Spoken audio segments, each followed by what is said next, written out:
el yoga está plasmado en un árbol. Entonces, ¿de qué está compuesto un árbol o cuáles son las características de un árbol?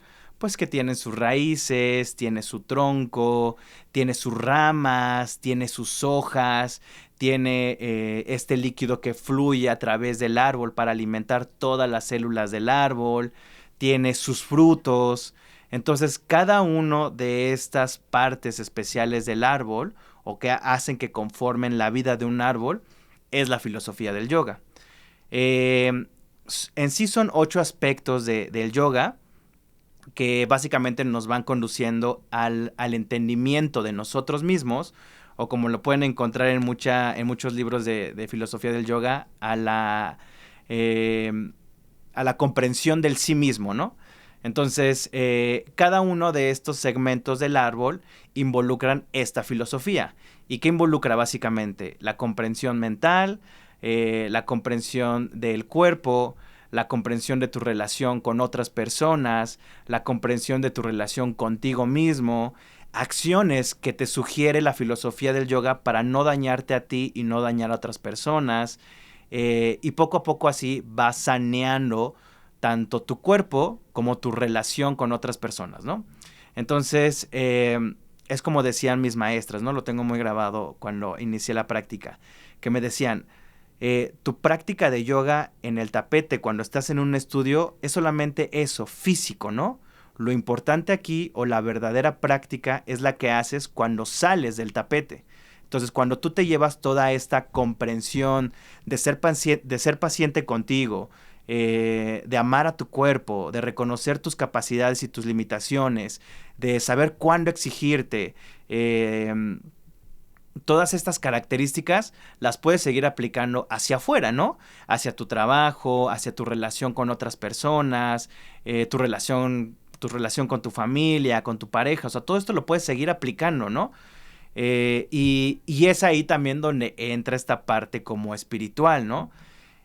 O sea, es todo un camino, realmente es todo un camino y es todo un proceso que vas a ir armando como un rompecabezas. De repente ves que una parte embona perfecto con esto, ¿no? O de repente en alguna ocasión, en alguna postura, te sientes, no sé, como tan desesperado, a veces sientes ganas de llorar, a veces sientes ganas que ya no puedes respirar por estar haciendo una torsión, ¿no? Y de repente los maestros nos dicen, a ver, tranquilo, ¿qué estás sintiendo en esta postura? ¿Por qué crees que está pasando esto, no? Y tú, es que pues me estoy estirando de más, ¿no? A lo mejor estoy forzando a mi cuerpo. No lo forces. Entonces, regrésate una versión anterior o regrésate a una versión de la postura más accesible para tu cuerpo y ve qué sientes, ¿no? Y tú, bueno, sí estoy sintiendo un poco más de alivio, ya puedo respirar mejor, se siente más confortable la postura, ¿no? Y entonces empiezas a analizar, bueno, ¿por qué me sentía tan presionado en la versión que quería hacer, ¿no? Y pues resulta que eso también lo hacemos en la vida cotidiana, ¿no? Que nos forzamos a hacer cosas que no queremos, ¿no? O forzamos a que las cosas funcionen, ¿no? Y ahí estamos asfixiando la situación, asfixiando ciertas vivencias que nosotros tenemos y estamos ahí empeñados en que sucedan y ya no podemos respirar con esa situación o con esa relación y resulta que lo único que tienes que hacer es recorrerte un paso hacia atrás o dar un paso hacia atrás. Y ahí empiezas otra vez como que a liberar esa presión, esa tensión, ese estrés, empiezas a respirar otra vez y dices, wow, o sea, sí es cierto, aplicas lo que estás haciendo en el tapete a tu vida cotidiana, ¿no? O sea, de esa manera se relaciona o lo relaciona el yoga. ¿Esa sería como la ideología? Sí, o sea, hay ciertas como enseñanzas que los maestros nosotros les brindamos, ¿no? Como herramientas. De repente decimos ciertas claves, ¿no? Dentro de una postura para introducirlos o para dejarles una semillita, ¿no? Y les decimos, ¿sabes qué? Esta es el aprendizaje de esta postura, ¿no? Y a lo mejor en ese momento tú como practicante dices, ok, no entendí el mensaje, estuvo muy complicado, estuvo muy fumado, pues no sé, ¿no? Pero bueno, vuelvas a intentarlo la próxima vez y lo sigues intentando y lo sigues intentando y lo sigues intentando hasta que llegue un día en el que estás en esa postura y entiendes el mensaje que te quiere dar tu profesor, ¿no? O ese mensaje que te está dando te resuena con otras cosas que has vivido. Y dices, ok, esto me está tomando sentido, ¿no? ¿Cómo funciona primero estas 8 ramificaciones? Pues mira, la verdad es que sería algo complejo de explicar. Y yo también en un inicio, cuando a mí me lo explicaron y yo dije, ok, sí está como un poco fumado, ¿no? O sea, sí está un poco... Más que fumado, yo diría un poco complejo sí, es de, complejo. de entenderlo, pero creo que sí hay como un mensaje muy, muy bonito dentro de eso, una filosofía más bien. Una filosofía, exacto.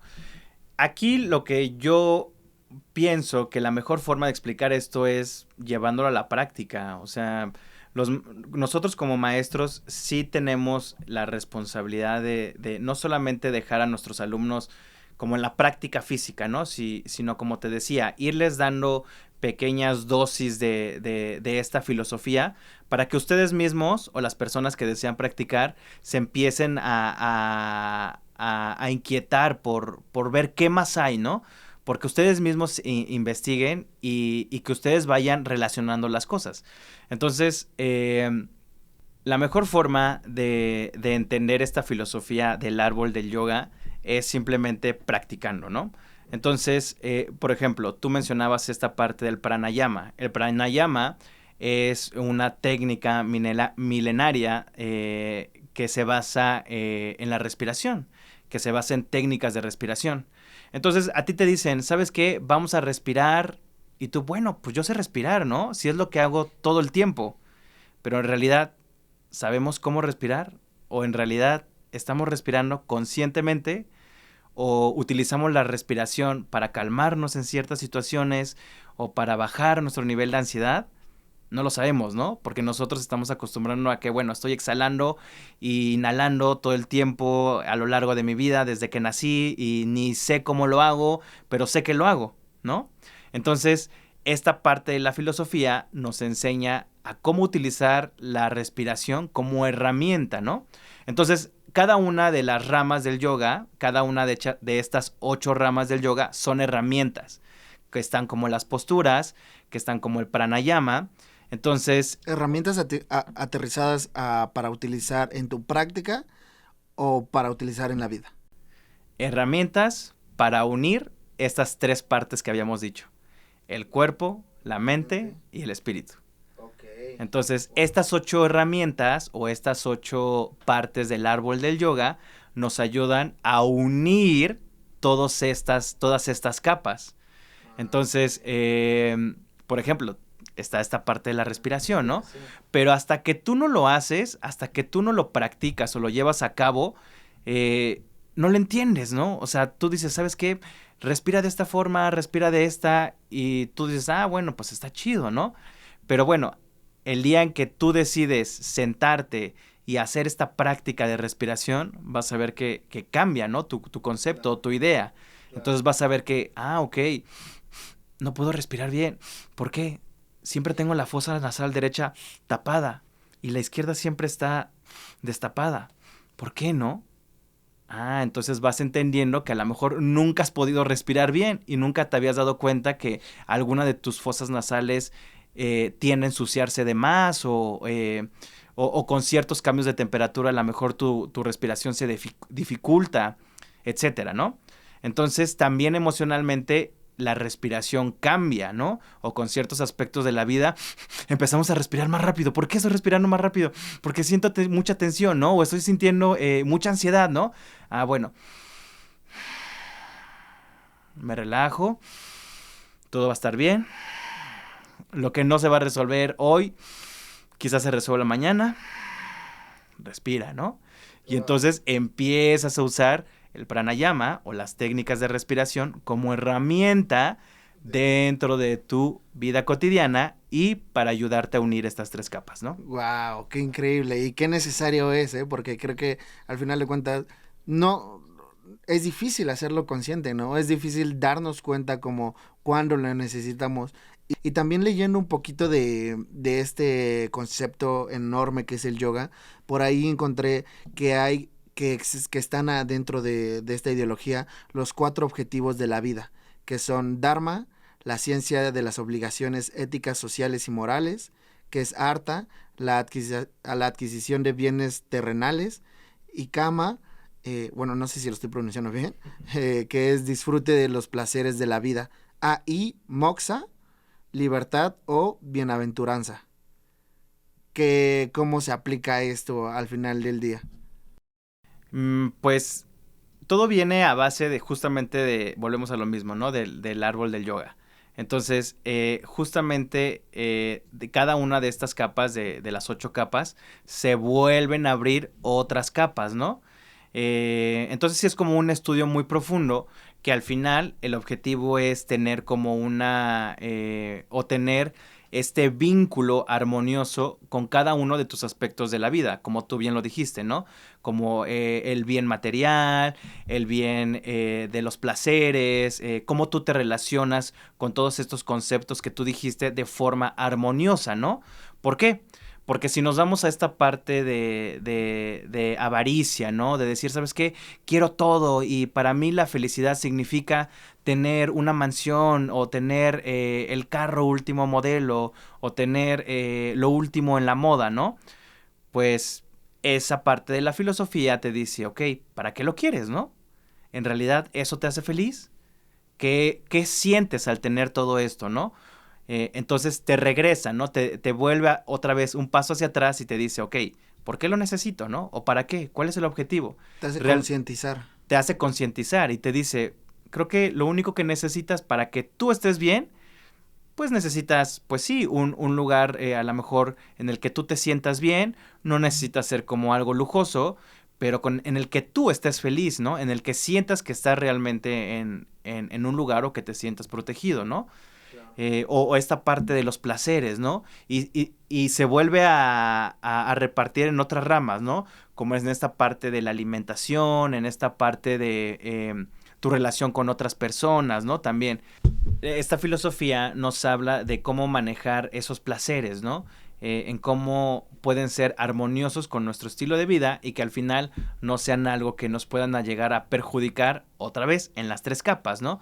Que nos puedan perjudicar a lo mejor en la parte física, si de repente digo, no, ¿sabes qué? Toda la semana me voy a dedicar a comer bien sabroso porque me encanta tener el placer de comer bien rico, ¿no? Y te dice, ok, entonces creo que le estás alimentando mal a tu cuerpo, ¿no? Ahí te van unas ideas o ahí te van algunas semillitas para que entiendas que tu cuerpo se debe de alimentar con cosas que realmente te nutran, ¿no? No todos los alimentos nos nutren. Entonces te dice, ok, no es como que tengas que tener una dieta rigurosa y estricta todos los días para que tu cuerpo esté sano, pero sí hacer un balance, ¿no? Sí decir, ¿sabes qué? Estos alimentos no me convienen, estos alimentos podría darme el placer en ciertas situaciones o en ciertos días y tener ese balance, ¿no? Entonces, a eso va dirigido esta parte de la filosofía. Perdón, ¿hay algo dentro de la filosofía del yoga con la que choques? ¿Con la que no estés tan de acuerdo? Pues no es que esté de acuerdo, sino que simplemente son situaciones que aún no he experimentado. Entonces, uno como practicante de yoga, como te decía, nunca deja de aprender, ¿no? Nunca deja de ser un alumno.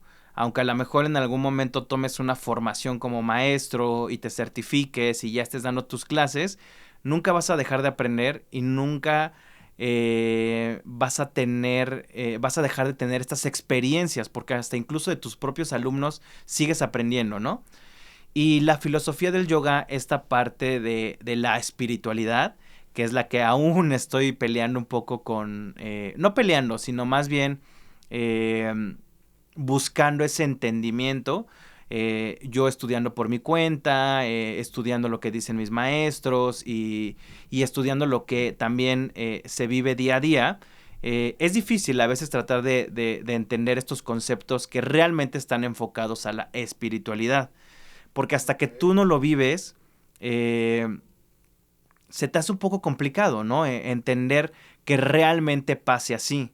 Entonces, yo he tenido métodos, pues casi científicos para entender que las asanas funcionan de esta forma, que la alimentación funciona de esta forma, que la salud mental también tiene un proceso y que también está científicamente comprobado, pero esta parte de la espiritualidad a veces tiene un proceso más lento, ¿no? Y también en muchas situaciones está muy romantizado. Entonces, siempre vemos, o tú lo vas a encontrar en redes sociales, la postura de algún practicante de yoga con un mensaje hermoso, elevado y espiritual y buscando alcanzar, no sé, la iluminación y todo esto. Y creo que cada persona tiene su proceso y cada persona ha experimentado cosas para vivir esta espiritualidad, ¿no? Entonces yo pienso que el proceso espiritual es independiente y cada uno tiene que buscar ese desarrollo. No es como que todos sigamos un hilito o todos tengamos que meternos a una religión para que entendamos, ¿no? O para seguir un dogma, sino que simplemente tú con la capacidad que tienes como ser humano puedes investigar y puedes dejarte sentir y dejarte llevar cuando tú quieras, ¿no? Y decir, ¿sabes qué? Hoy quiero sentir este concepto de espiritualidad y lo voy a practicar, ¿no? Y a lo mejor pasan días y no sentiste nada, pero de repente con cierta situación, con cierta persona o en en algún lugar específico, ¿no? A lo mejor ese concepto espiritual te entra de cierta forma, ¿no? Claro. Pero en cada persona es diferente. En cada persona el desarrollo espiritual no se debe de enseñar, se debe de, o sea, se debe de adquirir y tú únicamente como maestro dejas la idea. Tú solamente dejas esa idea y si tu alumno quiere aceptarla o quiere investigar más al respecto, pues es libre de decidirlo, ¿no? Y de hacerlo. Y si no quiere hacerlo, pues también no puedes hacerlo, ¿no? Entonces yo de repente estoy un poco, me limito un poco a esta parte espiritual, pero yo creo que es por mi misma formación, pero cuando me dejo sentir realmente, sí me he llegado a sorprender. Por eso es que digo que wow, o sea, sí trae algo interesante esta filosofía del yoga y por eso es que yo no la he abandonado porque me mantengo curioso de ver qué puede pasar después.